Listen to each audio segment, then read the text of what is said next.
Ya, salam Bapak Ibu Saudara sekalian. Kita bersyukur kepada Tuhan karena malam hari ini di tengah suasana mungkin saudara masih liburan, kita boleh kembali beribadah. Saudara jangan lupa, inilah kebaikan Tuhan bagi kita. Di tengah-tengah segala kesibukan-kesibukan yang terjadi dalam hidup kita, saudara jangan lupa dengan Tuhan. Ya, saya mengerti saudara sibuk atau saudara mungkin juga sedang ada di luar kota, saudara sedang berlibur bersama dengan keluarga atau dimanapun juga. Tapi satu hal yang saya mau ingatkan, mari kita tetap jaga hubungan kita dengan Tuhan, jaga ibadah kita dengan Tuhan. Nah itu sebabnya biarlah malam hari ini kita gunakan kesempatan 1 jam ini saudara, untuk kita memuji Dia, menyembah Dia, dan kita akan juga dengarkan uraian firman Tuhan. Mari sebelumnya kita mau berdoa saudara. Tuhan Yesus, kami datang kepadamu pada malam hari ini. Kami bersyukur Tuhan karena Engkau begitu baik bagi kami. Di tengah-tengah kesibukan, di tengah-tengah kegiatan kami, bahkan di tengah-tengah suasana liburan yang dipengaruhi dengan suasana Idul Fitri ini, kami boleh bersyukur dan kami boleh melihat anugerah Tuhan lewat kesempatan ibadah yang Tuhan berikan ini. Bapa, kami mau memuji-Mu, kami mau meninggikan-Mu. Biarlah kiranya Tuhan pimpin ibadah ini dari awal sampai akhirnya. Biarlah kiranya setiap kami yang mengikuti ibadah ini, kami diberkati, kami boleh diteguhkan iman kami, dibawa kami terus untuk bertumbuh di dalam pengenalan yang benar akan Engkau. Terima kasih Bapa, bungkus kami dengan kuasa darah-Mu, biarlah kiranya tidak ada gangguan apapun.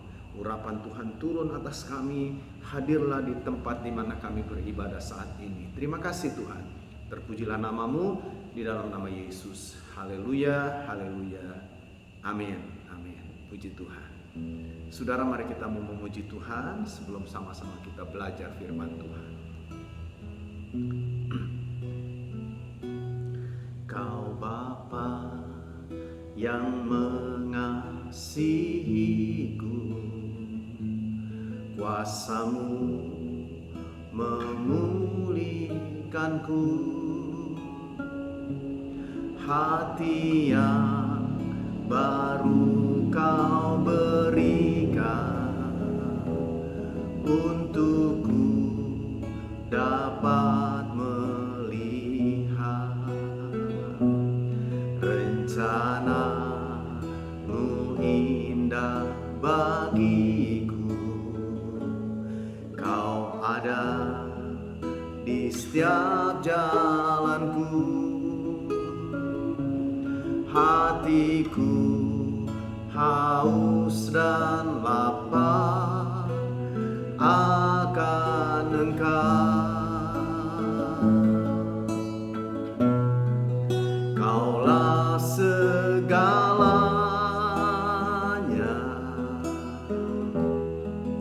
di dalam hidupku.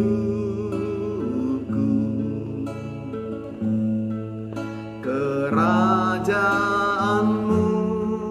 kebenaran-Mu, itu bagianku. Kaulah yang kupandang selama hidupku.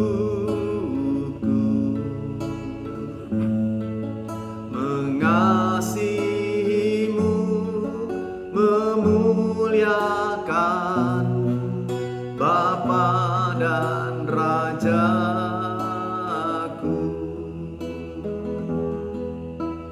Haleluya Yesus. Kau Bapa yang mengasihiku, kuasa-Mu memulihkanku. Hati yang baru Kau berikan untukku dapat melihat rencana-Mu indah bagiku. Kau ada di setiap jalanku. Hatiku haus dan lapar akan Engkau.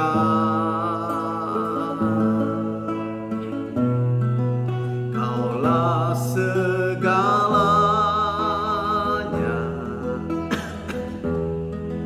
di dalam hidupku. Kerajaanmu, kebenaranmu, itu bagianku.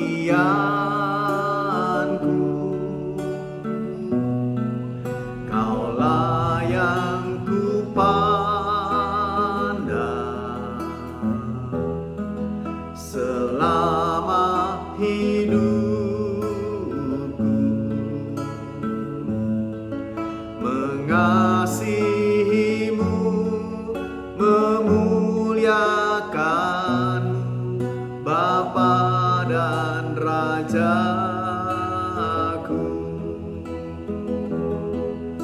Oh, Kau Bapa yang mengasihiku, kuasa-Mu memulihkanku. Hati yang baru Kau berikan untukku dapat melihat rencana-Mu indah bagiku. Kau ada di setiap jalanku. Hatiku haus dan lapar akan Engkau. Kaulah segalanya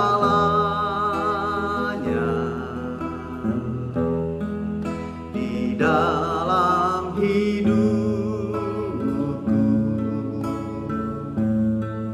Kerajaanmu, kebenaranmu, itu bagianku. Kaulah yang kupandang selama hidupku.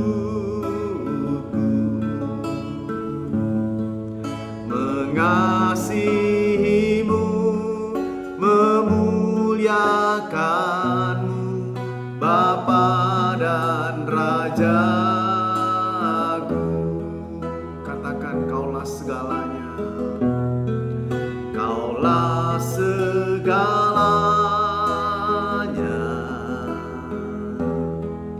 di dalam hidupku. Kerajaanmu, kebenaranmu, itu bagianku. Kaulah yang kupandang selama hidupku. Mengasihimu, memuliakanmu, Bapa dan Rajaku.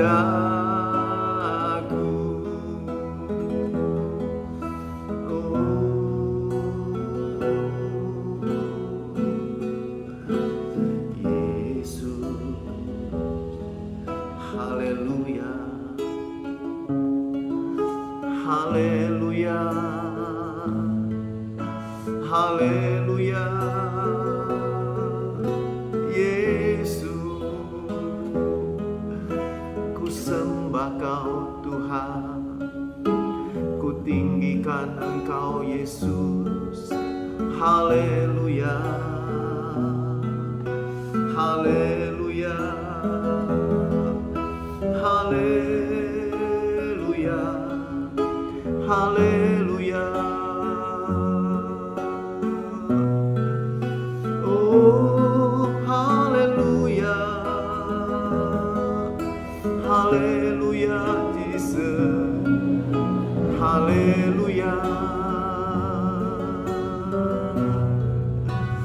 Oh Yesus,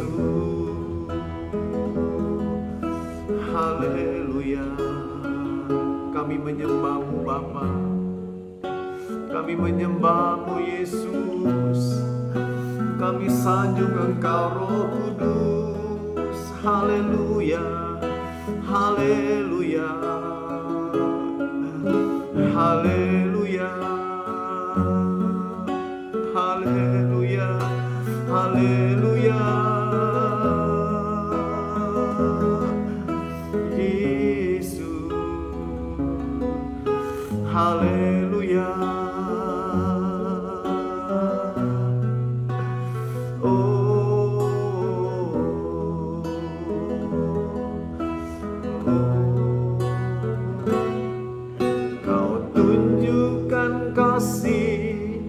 Setiamu, Kau menyediakan yang ku perlu. Kau setia, Kau mulia, dulu, sekarang, dan selamanya. Kau tunjukkan kasih setiamu, Kau menyediakan yang ku perlu. Kau setia, Kau mulia, Bapa, Kau setia.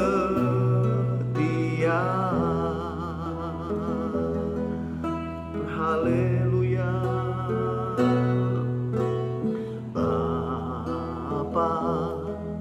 Kau setia, Bapa, Kau mulia. Tenanglah jiwaku, aman bersamamu.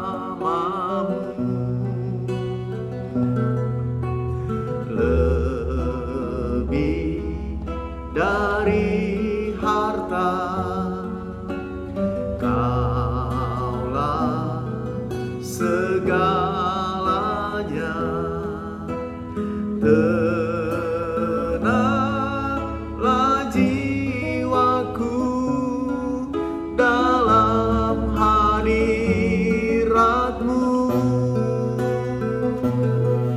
Kau tunjukkan kasih setiamu, Kau menyediakan yang ku perlu. Kau setia, Kau mulia, dulu, sekarang, dan selamanya. Kau tunjukkan kasih setiamu, Kau menyediakan yang ku perlu. Kau setia, Kau mulia, Bapa, Kau setia. Kau tunjukkan kasih setiamu, Kau menyediakan yang ku perlu. Kau setia, Kau mulia, dulu, sekarang, dan selamanya. Kau tunjukkan kasih setiamu, Kau menyediakan yang ku perlu. Kau setia, Kau mulia, Bapa, Kau setia.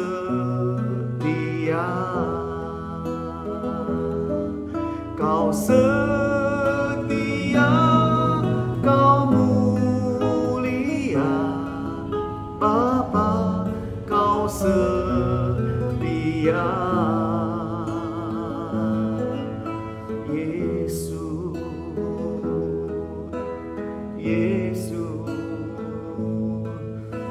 Haleluya, haleluya, haleluya, haleluya, Jesus.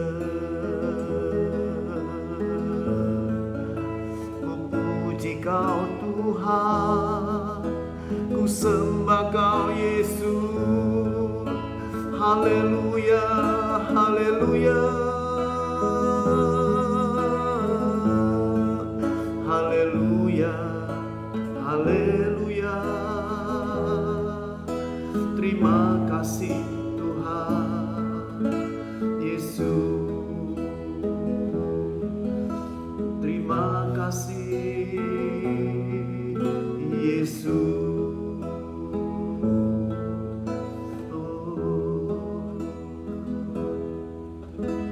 Terima kasih Tuhan, kami dapat memuji-Mu, mempersembahkan penyembahan kami kepadamu. Kami sadar penyembahan kami jauh dari sempurna, tapi biarlah kiranya apa yang kami lakukan berkenan kepada Tuhan, menyenangkan akan hati-Mu. Bapa, saat ini kami mau belajar firman-Mu. Mari Tuhan urapi kami, mampukan kami untuk mengerti, mampukan kami untuk memahami setiap kebenaran firman. Tuhan tolong hamba-Mu, berikan pewahyuan supaya hamba dapat menyampaikan apa yang mau Tuhan sampaikan. Jadikan hamba-Mu hanya alat untuk menyalurkan semua kebenaran firman-Mu bagi kami malam ini. Terima kasih Bapa, biarlah kuasa-Mu membungkus kami, sehingga benih-benih kekal itu tidak dicuri oleh si jahat, tapi boleh jatuh di tanah hati kami yang baik, bertumbuh dan berbuah-buah, menjadikan kami umat-Mu yang mengerti, mengasihi Tuhan lebih dari segalanya. Terima kasih Bapa, terpujilah nama Tuhan di dalam nama Yesus. Haleluya, haleluya, amin, amin. Ya, puji Tuhan, Bapak Ibu, Saudara sekalian, Salam. Kembali kita akan sama-sama belajar kebenaran firman Tuhan. Saudara, minggu lalu kita sudah kembali belajar dan masih dalam kaitan dengan Allah Trinitas. Minggu lalu saudara, saya menjelaskan, menegaskan kembali sebuah sikap hati untuk kita belajar tentang Allah. Sebab saudara, ini harus mendasari. Artinya kalau sikap hati kita salah, sudah pasti kita nggak bisa mengerti, saudara. Sebab seperti saya katakan minggu lalu, Allah itu adalah sesuatu yang tidak mungkin dapat ditangkap, dipahami, dimengerti oleh akal kita ini. Tidak mungkin. Jadi jangan suka sok tahu gitu saudara ya. Tapi dengan rendah hati kita mau belajar saudara kebenaran ini. Bapak Ibu Saudara sekalian, hari ini saya kembali ingin mempertegas ya tentang Tritunggal atau Trinitas. Di pertemuan kita yang pertama ketika kita membahas tentang Tritunggal, saya kan sudah menjelaskan kepada saudara semua apa sebetulnya yang dimaksud dengan Tritunggal itu atau Trinitas itu. Saudara masih ingat nggak tuh? Ya, kalau ditanya apa sih Trinitas itu atau Tritunggal itu, apa sih yang dimaksud dengan Allah Tritunggal? Kadang-kala kan kita bingung tuh saudara menjawabnya ya. Tapi kalau saudara ingat apa yang saya sampaikan di pertemuan pertama itu, kalau ada pertanyaan apa sih sebetulnya Tritunggal itu apa? Yang dimaksud dengan Allah Tritunggal itu apa? Jawab saja saudara dengan singkat. Allah Tritunggal berarti Allah yang satu hakikatnya ya. Allah itu satu hakikatnya tapi tiga pribadi gitu saudara. Nah, jadi saudara-saudara ini harus tertanam kita pegang gitu ya, bahwa Allah kita bukan tiga, Allah itu esa ya. Esa itu bukan berarti tunggal atau satu, tidak saudara ya. Kan saya sudah jelaskan ya dari bahasa Alkitabnya apa. Ada artinya esa itu bukan satu. Satu dengan kesatuan itu pasti beda gitu saudara ya. Nah saudara-saudara, jadi yang dimaksud dengan Allah Tritunggal yaitu satu hakikat, tiga pribadi. Ada Bapa, Anak, dan Roh Kudus. Jadi Bapa, Anak, dan Roh Kudus ini hakikatnya itu satu gitu. Tapi saudara, yang satu ini, yang esa ini ada 3 pribadi. Pribadi Bapa, pribadi Anak, dan pribadi Roh Kudus. Bapa bukan Anak, juga tentu bukan Roh Kudus. Anak ini juga bukan Roh Kudus, ya. Juga saudara, Roh Kudus bukan Bapa, ya. Tetapi saudara, kita bisa bilang Bapa adalah Allah, ya. Anak adalah Allah, Roh Kudus juga adalah Allah. Nah, ini yang akan saya pertegas hari ini. Kita akan melihat ketiga hal ini. Nah, Bapak Ibu Saudara sekalian, jadi ketika kita bicara tentang Allah Tritunggal, itu berarti saudara, bukan masalah Allah kita berapa, ya. Ingat kalimat ini, bukan masalah berapa Allah kita, tapi bagaimana, ya, istilahnya itu bukan keberapaan, tapi kebagaimanaan. Nah, kalau kita bicara Allah tentang kebagaimanaan, maka kita katakan Allah itu adalah Allah Tritunggal. Satu hakikatnya, tapi 3 pribadinya. Dia sama dalam kuasa, dia sederajat begitu saudara, tapi pribadinya ada 3. Ada Bapa, ada Anak, ada Roh Kudus. Dan ini tidak dapat dipisahkan menjadi Allah yang esa itu. Nah, saudara-saudara, saya ajak saudara sekarang untuk coba kita memperhatikan tentang 3 pribadi ini. Ya, saudara, tentang pribadi Allah Bapa.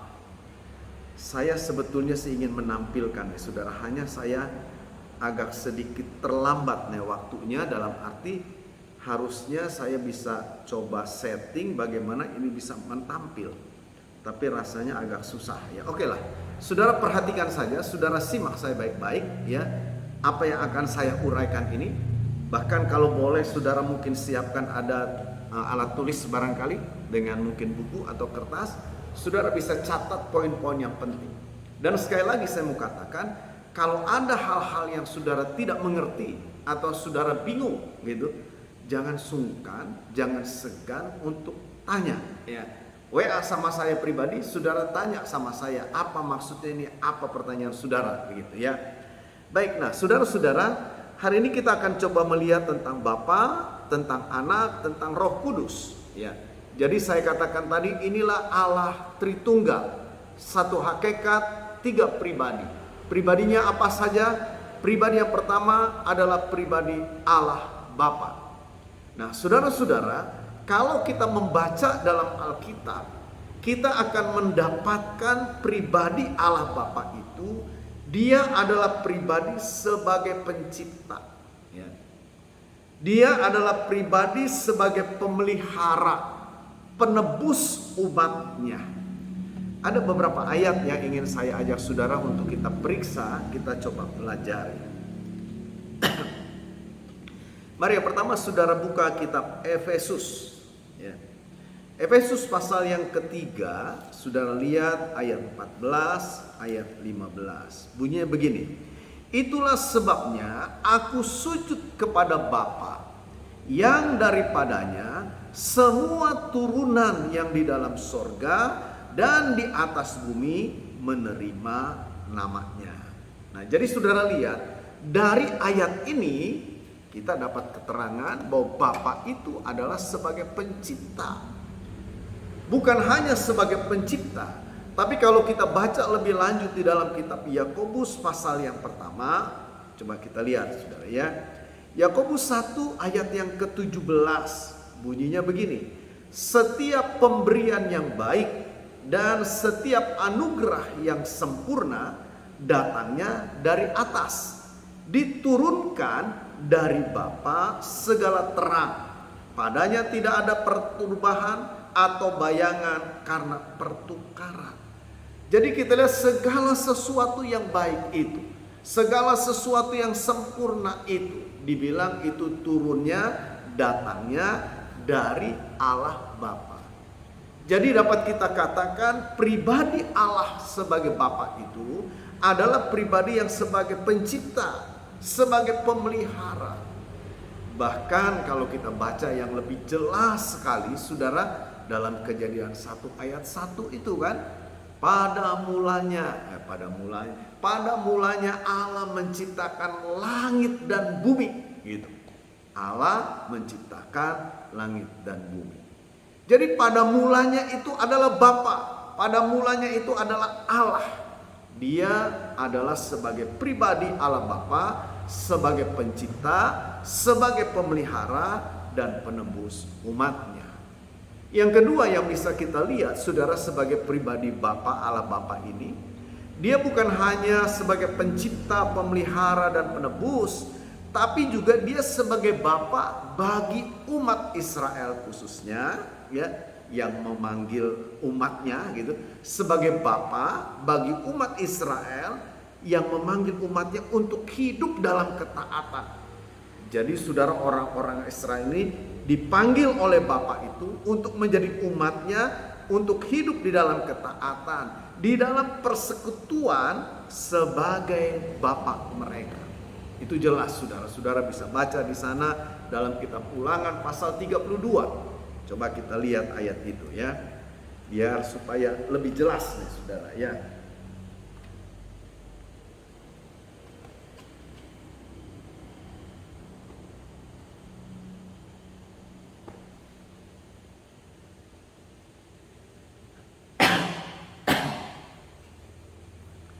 Oke, mari kita lihat saudara. Ulangan pasal yang ke-32 ayat yang ke-6.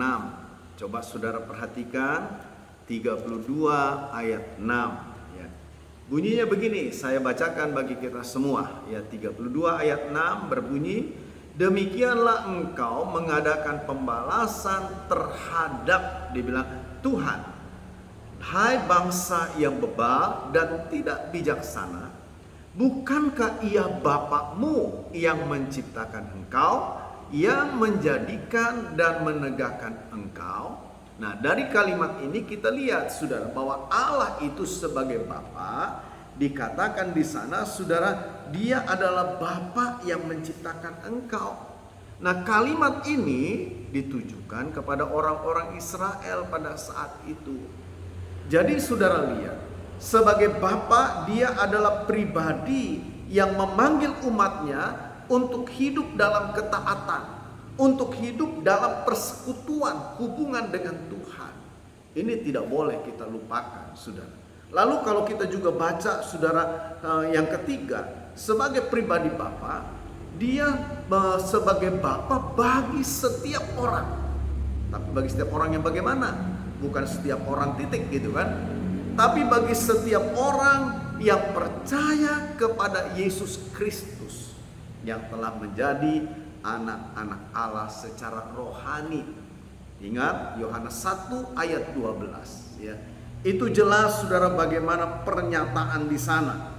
Dikatakan begini, ayat yang ke-12 Injil Yohanes pasal 1. Tetapi dia bilang semua orang yang menerimanya diberinya kuasa untuk menjadi anak-anak Allah. Nah, ini bukan lagi saudara berdasarkan keturunan secara lahiriah. Kita ini kan bukan orang Yahudi, saudara. Jadi secara lahiriah gak mungkin kita ini umat Allah. Tapi saudara, kita menjadi anak-anak Allah karena kita beriman, percaya, menerima Yesus Kristus. Maka dikatakan kita ini diberi kuasa, diberi hak saudara untuk menjadi anak-anak Allah. Nah saudara dengar saya baik-baik. Sekarang kita ini kan anak-anak Allah, dia sebagai Bapa kita. Saudara, di dalam kalimat ini ada sebuah penekanan bahwa sebagai Bapa dengan anak ini ada sebuah relasi, ada sebuah hubungan. Ya, ingat itu saudara. Jadi Allah sebagai pribadi Bapa, dia adalah Bapa kita, kita adalah anak-anaknya karena kita percaya dan menerima Yesus sebagai Tuhan dan Juru Selamatnya, Juru Selamat kita. Jadi peliharalah, jagalah hubungan itu dengan baik, saudara. Nah, lalu kita lihat yang kedua. Yang kedua, kita lihat sebagai pribadi yang kedua, sebagai Allah Anak. Tadi Allah Bapa, pribadi yang pertama itu, yang kedua Allah Anak. Nah, saudara, sebelum saya jelaskan, Saudara perlu ingat, kalau saya menyebut yang pertama Allah Bapa, kedua Allah Anak, nanti ketiga Allah Roh Kudus, ini bukan berarti masalah tingkatannya. Oh, Bapa nomor 1 dia lebih tinggi, lalu Yesus nomor 2 Anak lebih rendah dari nomor 1, nomor 3 Roh Kudus lebih rendah dari nomor 2, lebih rendah dari nomor 1. Itu salah, saudara ya. Sekali lagi, itu salah. Jadi bukan urutan ini 1, 2, 3 bukan berarti nomor 1 dia paling top, paling hebat, bukan ya. Kan tadi sudah dikatakan Allah Tritunggal adalah satu hakikat, sama, sederajat gitu. Kemuliaannya sama, kuasanya sama, tapi pribadinya ada 3 gitu, saudara ya. Nah, jadi saudara-saudara, jadi kalau saya bilang yang kedua tentang Allah Anak, kedua tidak menunjukkan ini ada di level kedua atau tingkat kedua, enggak gitu ya. Baik. Nah, saudara, ketika kita bicara tentang Allah Anak, tentu ini menunjuk kepada Tuhan Yesus ya. Dia itu adalah pribadi Allah. Jadi Yesus itu benar-benar adalah Allah. Jadi dia bukan manusia yang dijadikan Allah. Itu salah ya. Nanti kita akan lihat, saudara, itu ada pandangan-pandangan yang keliru tentang Trinitas atau Tritunggal ini.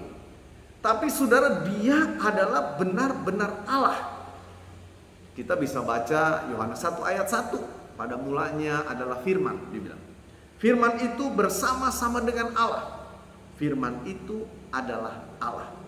Pada mulanya firman, firman bersama-sama dengan Allah, firman itu adalah Allah.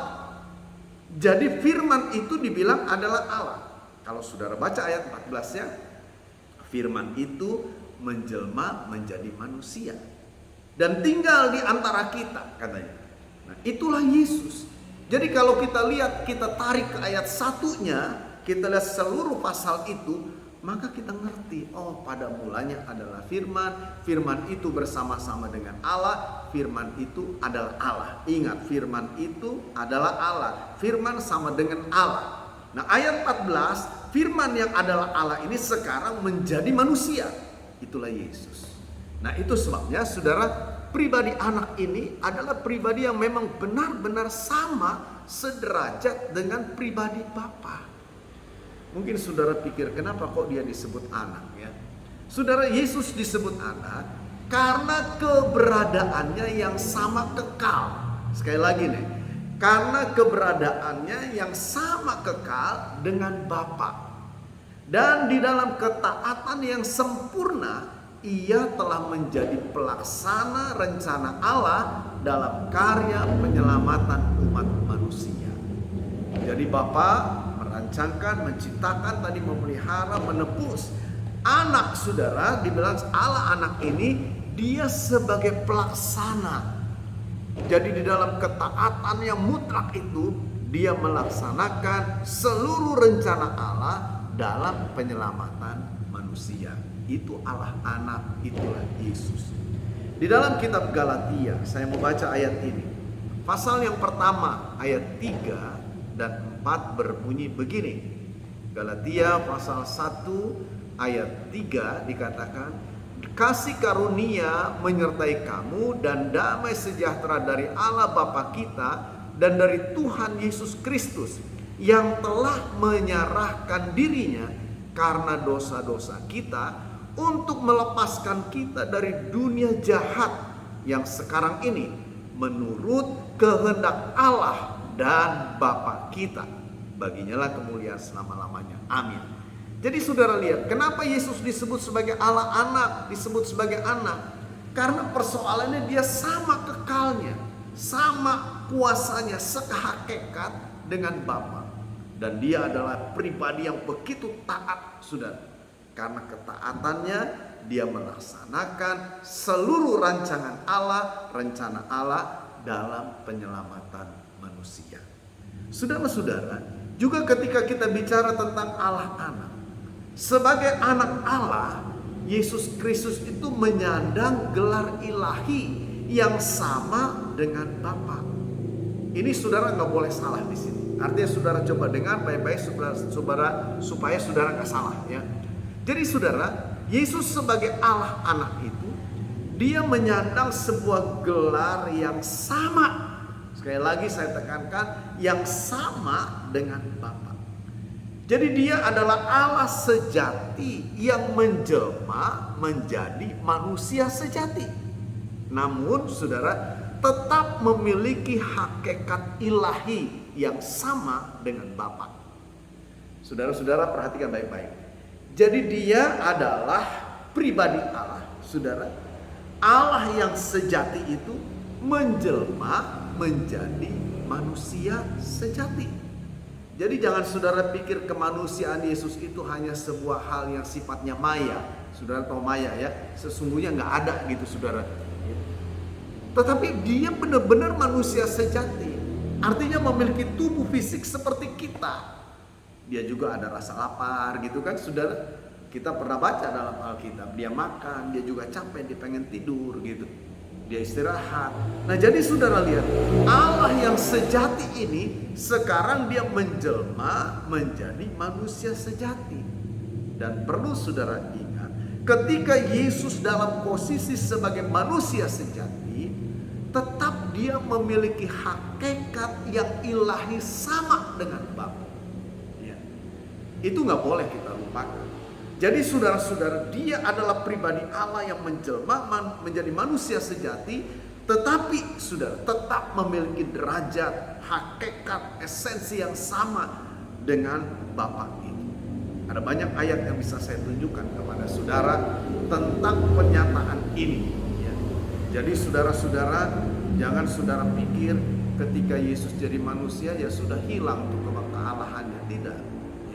Dia tetap sebagai pribadi yang sederajat, satu pribadi yang sehakikat dengan Bapa. Saudara, sebagai anak, Yesus juga melaksanakan karya ilahi. Dia mempunyai kuasa ilahi.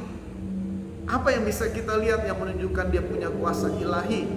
Saudara, Yohanes 1, kalau saudara baca tadi ayat 1, pada mulanya adalah firman, firman itu bersama-sama dengan Allah, firman itu adalah Allah. Kalau saudara terus baca ayat 3 bilang ini, segala sesuatu dijadikan oleh dia, tanpa dia tidak ada sesuatu pun yang jadi dari apa yang telah dijadikan. Artinya saudara lihat, dia adalah pribadi yang memang juga mencipta. Ini menunjukkan saudara bahwa dia itu benar-benar punya kuasa ilahi. Dan saudara bukan hanya sekedar mencipta, mengampuni dosa. Itu sebabnya kalau saudara baca dalam Matius pasal 9, ketika Yesus berkata kepada orang yang sakit disembuhkan itu kan, dosamu sudah diampuni gitu. Wah, orang Yahudi protes saudara. Dalam arti gini, karena yang mereka pahami itu, yang mereka mengerti itu, dan memang kebenarannya seperti itu, artinya yang bisa mengampuni dosa itu cuma satu, yaitu Allah. Lain daripada itu tidak bisa. Nah jadi saudara, ketika Yesus berkata dosamu sudah diampuni, itu saudara bukan gaya-gayaan gitu, tapi benar-benar memang menunjukkan siapa pribadi ini gitu. Ini benar-benar menunjukkan dia adalah pribadi Allah. Dan juga saudara, kalau saudara baca dalam Yohanes 5 ayat 22, ayat 27 gitu kan, saudara, dia adalah pribadi yang akan menghakimi umat manusia. Penghakiman itu kan ada di tangan Allah. Ini pemahaman yang memang seperti itu. Orang-orang Yahudi meyakini sungguh penghakiman itu adalah haknya Allah. Tapi Yesus saudara, dia menghakimi. Berarti saudara-saudara ini menunjukkan dia pribadi Allah gitu.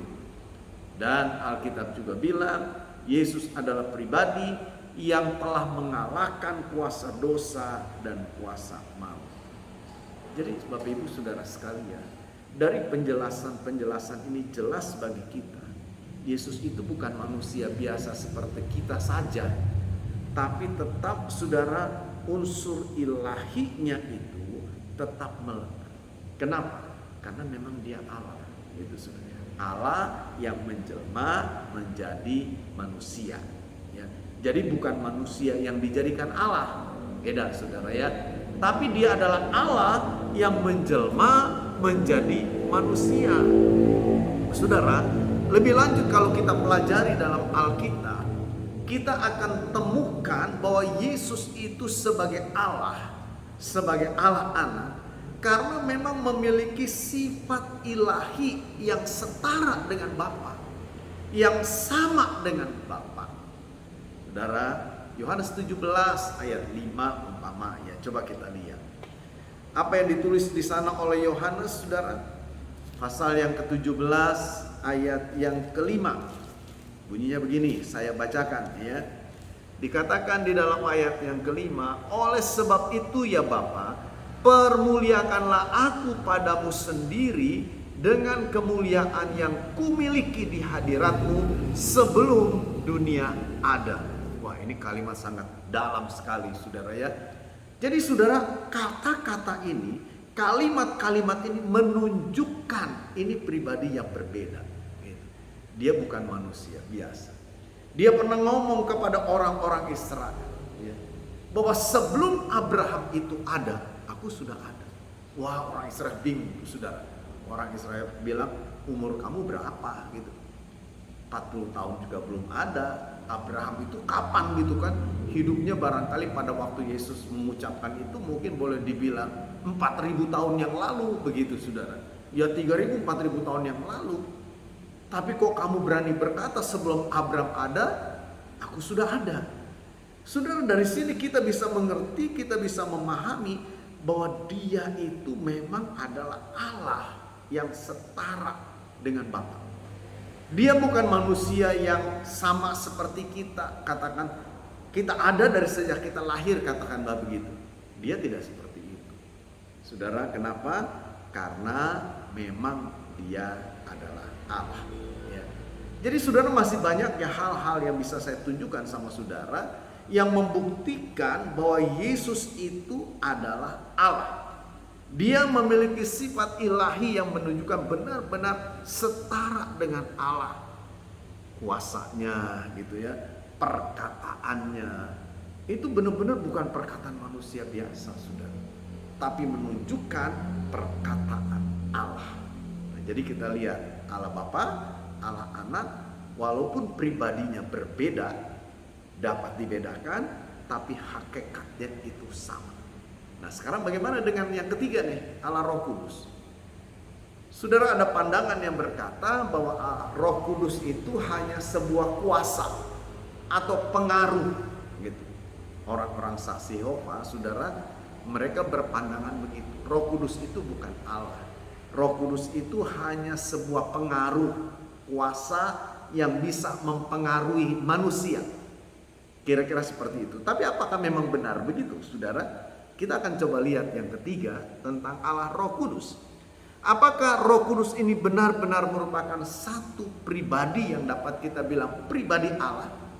Bagian dari Tritunggal, dari keesaan Allah itu. Apakah benar, saudara? Saya akan tunjukkan dengan beberapa ayat. Saudara, Roh Kudus adalah pribadi ilahi yang setara. Dengar baik-baik. Yang setara dengan Bapa dan dengan Anak. Jadi saya bilang tadi, kita tidak bilang oh Bapa itu lebih tinggi, Anak lebih nomor 2, Roh Kudus di nomor 3. Bukan itu. Ini bukan soal ranking gitu kan, saudara. Tapi saudara-saudara, Roh Kudus itu setara. Dia adalah Allah. Sama dengan Allah, dengan Bapa. Dia sama dengan Anak. Jadi ada kesetaraan. Dia disebut sebagai Roh Allah. Itu kita temukan di dalam banyak ayat dalam Alkitab. Alkitab sering menyebutnya dengan sebutan sebagai Roh Allah. Saudara, saya kira saya perlu sedikit menjelaskan. Ketika kita bicara roh, kadang-kadang begini, saudara. Kita nih dibingungkan kalau kita bilang Roh Allah. Kalau kita bilang ada roh manusia. Saya bisa hidup karena ada roh, gitu kan? Roh, ada roh di dalam saya yang membuat saya bisa hidup, bisa berkomunikasi, bisa berhubungan dengan Allah, bisa memuji Allah. Saudara-saudara, tetapi berbeda kalau dibilang saudara bahwa Roh Kudus itu adalah roh Allah. Jadi seolah-olah sepertinya ada dua pribadi atau yang boleh katakan berbeda dan bisa terpisah begitu. Kalau ini tidak. Jadi kalau dibilang Roh Kudus adalah pribadi Allah yang setara dengan Bapa, dia memang disebut sebagai Roh Allah, tapi bukan berarti dia dua pribadi yang terpisah atau bisa kita pisahkan. Tidak bisa, saudara. Ya. Jadi Roh Kudus adalah pribadi ilahi. Jadi bukan sekedar kuasa, bukan sekedar pengaruh gitu. Saudara, Roh Kudus bertindak dan berkarya sebagai pribadi ya. Dalam bahasa kerennya itu personal being gitu, saudara. Jadi menunjukkan adanya sebuah pribadi. Roh Kudus disebut dalam Alkitab sebagai penolong, sebagai penghibur. Jadi saudara coba bayangkan kalau dia disebut sebagai penolong, apakah itu hanya sekedar sebuah pengaruh? Apakah itu hanya sekedar sebuah kuasa? Tidak. Tapi kalau disebut sebagai penolong, itu menunjuk kepada pribadi, bukan sekedar kuasa. Jadi kalau saya bilang, mama siapa nih yang mengikuti ini, sebutlah siapa? Pak Charles. Pak Charles adalah penolong saya ketika saya sedang kejebur di got, begitu saudara. Kan gak mungkin yang saya sebut Pak Charles itu sebagai kuasa atau pengaruhnya saja, tapi pribadinya. Jadi hanya pribadilah yang dapat disebut sebagai penolong, disebut sebagai penghibur. Nah lalu juga dikatakan dia, Roh Kudus itu juga adalah mengajar. Saudara bayangkan, gak mungkin kalau bukan pribadi dia bisa mengajar. Jadi dibilang Roh Kudus juga mengajar. Roh Kudus juga menegur, dia menguatkan, menyucikan, menyertai. Wah saudara, lengkap sekali. Nah dari semua kata-kata ini saudara, ini benar-benar menunjukkan kepada satu pribadi yang ilahi. Jadi bukan cuma sekedar kuasa atau sekedar pengaruh, tidak. Saudara bisa baca dalam Yohanes 14, dan dalam Yohanes pasal yang ke-16 juga ada di sana. Jadi kita benar-benar melihat, Alkitab mencatat saudara, bahwa dia benar-benar satu pribadi yang merupakan pribadi dari Allah itu. Kenapa saya bilang begitu? Yang dicatat dalam Alkitab menunjukkan jelas, memperlihatkan jelas, ini loh pribadi Allah. Kalau dibilang saudara dia menyertai, dia menegur, dia melarang gitu kan. Jadi kita lihat benar-benar dia punya kehendak kok. Dia punya kehendak, dia bisa kecewa, dia bisa marah gitu. Dia bisa bersuka cita, dia bisa berduka. Dia menuntun, dia menyuruh, dia memutuskan kamu harus ke sana, harus ke sana. Saudara, itu bukan sekedar pengaruh, tapi tentu itu adalah pribadi. Nah, kalau kita lihat dari kata-kata ini, kesimpulan kita pasti saudara, dia adalah Allah yang sejati. Kenapa begitu? Lebih daripada itu, kalau kita baca dalam proses penciptaan. Tadi kan saya bilang Kejadian 1 ayat 1, pada mulanya Allah menciptakan langit dan bumi. Ya. Bumi kosong, gelap gulita, belum berbentuk. Ayat 2-nya dibilang Roh Allah melayang-layang di atas permukaan air. Jadi saudara melihat di sana ada hadir yang namanya Roh Allah. Tapi ke ayat 1 bilang pada mulanya Allah menciptakan. Siapa ayat 1 ini? Dia Bapa. Saudara-saudara, tapi di dalam ayat 2 kita lihat Roh Allah, Roh Kudus itu. Ayat 3-nya baru saudara lihat berfirman. Firman yang telah menjadi manusia. Itulah pribadi yang kedua. Jadi di sana kita benar-benar menemukan, melihat saudara, bahwa Roh Kudus itu benar-benar dia pribadi yang tampil mengerjakan, melaksanakan karya ilahi dalam penciptaan. Dia juga terlibat di dalam kebangkitan orang-orang mati. Roma pasal 8 ayat yang ke-11. Juga dia adalah pribadi yang mengilhamkan firman Allah. Kita sudah belajar itu saudara ya waktu kita baca tentang Alkitab. 2 Timotius 3 ayat 16. Segala tulisan yang diilhamkan Allah Siapa yang mengilhamkannya? Roh Allah, Roh Kudus itu. Nah, saudara, lebih jelas lagi, lebih tegas lagi kalau kita baca, saudara, Roh Kudus yang dicatat di dalam Alkitab itu memiliki sifat ilahi yang setara dengan Bapa, yang setara juga dengan Anak. Apa yang bisa kita lihat? Oh, dia punya kuasa yang sifatnya supranatural. Supranatural itu berarti di atas natural ya. Natural kan biasa alami gitu sebenarnya. Ini di atas. Bahkan lebih daripada itu juga dikatakan dia punya kemuliaan yang kekal gitu. Dan saudara-saudara, dikatakan juga saudara pada waktu Ananias ya, si Ananias sama Safira bohong tentang persembahan itu, Petrus bilang begini, kenapa kamu mendukakan ya, mendukakan Roh Allah ya, mendukakan Roh Kudus gitu. Saudara-saudara, dari kalimat Petrus itu jelas kita mengerti yang dimaksud itu mendukakan Allah. Nah, jadi dari semua paparan ini kita melihat baik Bapa, baik Anak, baik Roh Kudus, mereka ini sama. Bapa, Anak, Roh Kudus adalah sama. Satu hakikatnya, hanya pribadinya saudara yang berbeda gitu ya. Nah, jadi saudara, saya berharap sampai di sini saudara bisa mengerti ya. Ada satu hakikat ya. Satu hakikatnya, tapi ketika kita bicara tentang pribadinya itu ada tiga. Satu hakikat, tiga pribadi. Aneh saudara, ya memang saudara, kan kita sudah belajar. Kayaknya gak mungkin ya kita bisa pahami, kok bisa begitu. Gak mungkin lah saudara. Kita ini kan terbatas gitu. Jadi tidak mungkin kita dapat mengenal dia, memahami dia 100% utuh. Itu gak mungkin gitu saudara ya. Nah saudara-saudara, sedikit saya ingin menyinggung saudara tentang ada ajaran-ajaran yang tidak pas ya, yang keliru saudara tentang Allah Tritunggal ini. Nah, saudara-saudara, ada beberapa yang saya ingin coba jelaskan sama saudara. Begini saudara, saudara-saudara, ada pandangan yang berkata ya. Jadi sebelumnya gini, kenapa sih kita perlu saudara mengerti tentang Allah Tritunggal ini? Atau kenapa sih Allah Tritunggal ini, walaupun kan di awal saya bilang kata Tritunggal itu tidak ada dalam Alkitab ya, tapi Alkitabiah gitu. Kenapa ini perlu dirumuskan, perlu dijelaskan sedemikian rupa gitu. Nah saudara-saudara, persoalannya terjadi kesimpang siuran pengertian tentang pribadi Allah. Wah, yang satu bilang begini, satu bilang begini. Wah, pokoknya saudara simpang siur.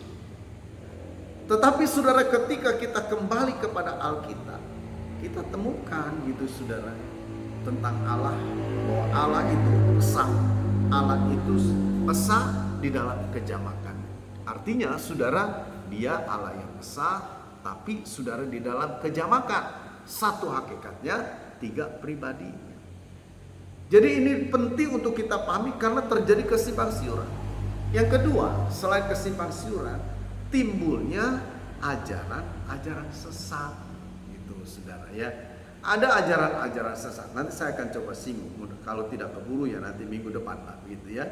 Yang ketiga juga saudara, adanya kebutuhan untuk kita benar-benar mendalami tentang Allah Tritunggal. Saudara, satu yang ingin saya singgung dulu sedikit ya sebelum saya akhiri. Barangkali saudara pernah dengar ada ceramah dari seorang wanita yang dulunya katanya ya seorang biarawati, katanya, saya nggak begitu mempelajari latar belakang si penceramah ini. Latar belakangnya katanya dulu seorang biarawati, pernah sekolah teologi dan sebagainya, lalu sekarang pindahlah dia keyakinan yang lain. Dia bilang begini, dulu saya pernah dengar tuh saudara, waktu saya pas ke pasar Kepuh itu di Kuningan, saya saudara sedang nunggu istri saya ke pasar, saya duduk di sepeda motor, saya dengar tuh ada tukang orang jual CD itu, dia setel saudara itu pengkhotbahnya lah sebut gitu ya, si pengkhotbah wanita itu. Ada satu kalimat yang dia bilang, orang-orang Kristen itu keliru, sesat Salah benar-benar. Kenapa dia bilang? Sebab menjadikan manusia itu jadi Tuhan. Yang dimaksud oleh pengkhotbah ini gitu saudara ya, saya sebut pengkhotbah aja lah ya. Yang dimaksud oleh pengkhotbah ini adalah Yesus itu. Jadi saudara-saudara, menurut dia Yesus itu adalah manusia yang lalu pada satu saat ada rapat yang disebut dengan konsili gitu saudara. Ya, waktu lalu kan pernah saya singgung ya konsili. Jadi ada sebuah rapat yang disebut konsili diadakan di kota Nisea. Saudara, pada tahun 325 tahun Masehi sekarang ya. Jadi 325. Saudara, pada rapat itu dibilang dilantiklah, bukan dilantik ya, maksudnya ditetapkan, disepakati, diangkatlah Yesus menjadi Allah. Bapak Ibu saudara sekalian, coba saudara pikir ya. Itu saya waktu dengar itu ya, saya senyum-senyum, saya dalam arti gini, ya kamu ngomong itu karena nggak ngerti gitu. Saudara-saudara, kenapa? Jadi ini beredar dan orang kadang-kala menyerang kekristenan dari sisi ini. Yesus itu kan sebetulnya manusia, tapi pada waktu rapat, pada waktu ada konsili Nisea tahun 325 itu, maka yang hadir itu semua sepakat mengangkat Yesus menjadi Allah. Saudara, apa memang begitu? Salah, itu benar-benar salah. Saya mau kasih penjelasan begini sama saudara.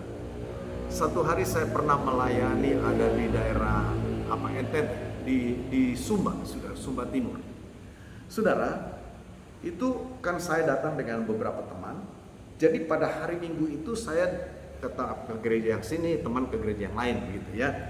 Waktu saya datang di sebuah gereja, itu gerejanya tanahnya cukup besar. Kalau gerejanya mungkin ukurannya separuh lah dari gereja kita, tapi tanahnya cukup besar. Dan memang itu gereja benar-benar di dalam sekali gitu, sederhana. Jemaat yang hadir mungkin sekitar 20 orang sampai 25 orang lah kurang lebih. Nah, selesai saya khotbah, saudara, lalu kita ngobrol-ngobrol. Saya lihat pendetanya itu ya masih muda lah, boleh katakan, saya nggak tahu ya, saya lupa dia sudah nikah atau belum, tapi masih muda sekali. Jadi saya tanya sama pendetanya, sama yang hadir di situ, bagaimana kamu bisa jadi pendeta, kok mau melayani di sini? Karena itu daerah minus lah begitu, saudara ya. Saudara, mereka bilang begini, sebetulnya Pak, dia bilang, ini dia tunjuk pendetanya ini, ya terpaksa jadi pendeta gitu. Dalam arti karena tidak ada yang mau. Saudara, tidak ada yang mau pendeta melayani di sana karena memang susah, itu air juga susah begitu kan, gersang gitu saudara. Jadi nggak ada yang mau, maka karena nggak ada yang mau, kita nih jemaat sepakat berkata kamu ya jadi pendetanya, nanti kita usulkan begitu. Nah, saudara-saudara, itu orang biasa diusulkan lalu diputuskan jadi pendeta. Tapi kalau ketuhanan atau kealahan Yesus bukan begitu. Kalau konsili yang ada di Nisea itu bukan mengambil keputusan seperti itu, bukan. Tapi menetapkan, meneguhkan apa yang memang sudah sebenarnya. Umpama begini saudara ya, umpama saya datang ke sana dan saudara, oke, saya mau jadi pendeta di sana. Saudara-saudara, kehadiran saya jadi pendeta di sana itu bukan karena memang dipilih, ditetapkan oleh jemaat. Sebelumnya memang saya sudah pendeta gitu. Ya saudara ngerti ya maksud saya. Jadi kalau kita lihat Yesus, memang dia itu Allah. Jadi ketika rapat itu, konsili itu hanya boleh dibilang saudara menetapkan, menegaskan apa yang memang sudah ada, yang memang sudah sebenarnya seperti itu. Nah, jadi memang pada saat itu saudara, karena begitu banyak pandangan-pandangan yang keliru, mereka pelajari dan Alkitab menyatakan Allah itu ternyata adalah satu hakikat, tiga pribadi, ditetapkanlah di sana. Jadi itu bukan pelantikan manusia jadi Allah, bukan ya. Nah, saya harap saudara ngerti. Oke, saya mau berhenti di sini. Nanti minggu depan saya berharap saya bisa tambahkan sedikit tentang ada ajaran-ajaran yang kelihatannya benar kedengarannya tapi sebelum nggak benar ya. Saudara mungkin pernah dengar ada modalisme. Itu barangkali kalau saudara yang senang suka belajar lihat di YouTube dulu banyak tuh saudara ya. Nanti saya akan coba singgung sedikit. Ada yang sifatnya seperti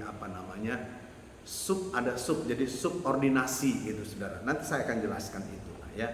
Jadi sekali lagi yang penting hari ini kita belajar. Kita lihat Bapa, Anak, dan Roh Kudus. Ketiganya itu adalah Allah. Satu hakikatnya sama mereka. Tetapi saudara pribadinya yang berbeda. Ya. Baik Bapak Ibu Saudara sekalian, itu yang mau saya sampaikan hari ini. Doa saya, harapan saya ini boleh menambah pemahaman kita tentang Allah. Susah untuk dimengerti memang benar. Saya mau katakan kalau Allah itu bisa kita pahami dengan akal kita, itu pasti bukan Allah. Ya, saudara-saudara, tapi justru Allah itu tidak mungkin kita ngerti dengan logika kita ini. Saudara, itu akan semakin meyakinkan saya pribadi ini Allah yang benar. Ya. Sebab kalau Allah bisa dimengerti dengan akal 100%, itu pasti bukan Allah. Saya berharap ini saudara boleh pahami dan mendorong kita, membawa kita untuk semakin mengasihi mencintai Dia. Tuhan Yesus berkati kita semua. Sebelum kita berdoa, jangan lupa saudara, walaupun ini masih dalam suasana liburan gitu ya, ada suasana mudik, saudara jangan lupa hari Jumat tetap ada lembah pujian. Dan kepada para pelayan Tuhan, khususnya mereka yang tidak mudik, ya, ayo datang. Kita sudah komitmen untuk kita hadir berdoa bersama-sama di hari Jumat jam 6 sore sampai jam 7 ya. Itu komitmen kita. Jadi saya ingatkan lagi dengan sungguh-sungguh di dalam nama Yesus, saya ingatkan saudara mari taat, lakukan dengan penuh sukacita. Kalau LP-nya lembah pujiannya memang dimulai dari 5:30. Kalau sudah mau datang dari 5:30 boleh silahkan ya. Tapi saudara mungkin mau datang dari jam 6, oke, silahkan datang ya. Baik saudara, itu saja. Nanti hari Sabtu tetap ada pemuda, ya, hari Minggu ibadah kita pagi dan sore, ada sekolah minggu juga. Tuhan Yesus berkati kita semua, mari kita berdoa. Gembala kami yang baik, kami bersyukur buat segala kemurahan-Mu, anugerah-Mu yang limpah bagi kami. Hari ini kami buat semakin diperjelas tentang Allah kami yang kami kasih, yang kami hormati. Engkau adalah pribadi Allah yang begitu luar biasa, Allah kami yang esa, yang memiliki hakikat yang esa, yang satu, tapi dalam pribadi yang tiga itu. Kami mengerti karena Tuhan membuka diri bagi kami. Terima kasih Bapa, tanamkan itu di dalam setiap kami. Biarlah kiranya kami boleh berpegang, kami boleh memahami dengan sungguh-sungguh. Berkati semua anak-anak-Mu yang sudah mengikuti ibadah malam ini. Berkati pribadi mereka, keluarga mereka diberkati, usaha pekerjaan mereka diberkati, studi mereka diberkati, pelayanan mereka diberkati. Apa yang mereka lakukan, Tuhan buat semua menjadi berhasil. Terima kasih Tuhan, terima kasih. Terpujilah nama Tuhan. Sebelum kami akhiri, kami mau berdoa bagi gereja kami berdoa bagi kota kami, bahkan bangsa kami. Kami serahkan dalam tangan-Mu. Tuhan berkaryalah lebih lanjut. Secara khusus kami mau berdoa dalam suasana mudik lebaran ini. Tuhan, nyatakan anugerah-Mu, kasih-Mu kepada mereka. Bukakan Tuhan pintu anugerah-Mu. Biarlah mereka boleh menemukan kebenaran yang sejati.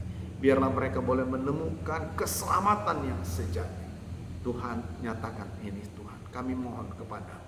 Juga kami berdoa untuk aparat keamanan, dari kepolisian, dari TNI, dari unsur-unsur yang lain, yang berjaga-jaga, yang mengatur semua arus lalu lintas, keamanan dan sebagainya. Berikan kekuatan, kesehatan kepada mereka untuk mereka tetap melaksanakan tugas mereka dengan baik. Terima kasih Bapak, kami bersyukur buat pimpinan Tuhan. Dan sebentar kami akan akhiri, dan biarlah kiranya Tuhan turunkanlah berkat-Mu bagi kami. Saudara, terimalah oleh-Mu anugerah dan berkat dari Allah Bapa, cinta dan kasih sayang dari Tuhan Yesus, persekutuan dengan Roh Kudus, menyertai saudara semua, mulai malam hari ini sampai Dia datang yang kedua kali. Di dalam nama Tuhan Yesus Kristus. Haleluya, haleluya, amin. Tuhan Yesus berkati kita semua. Amin.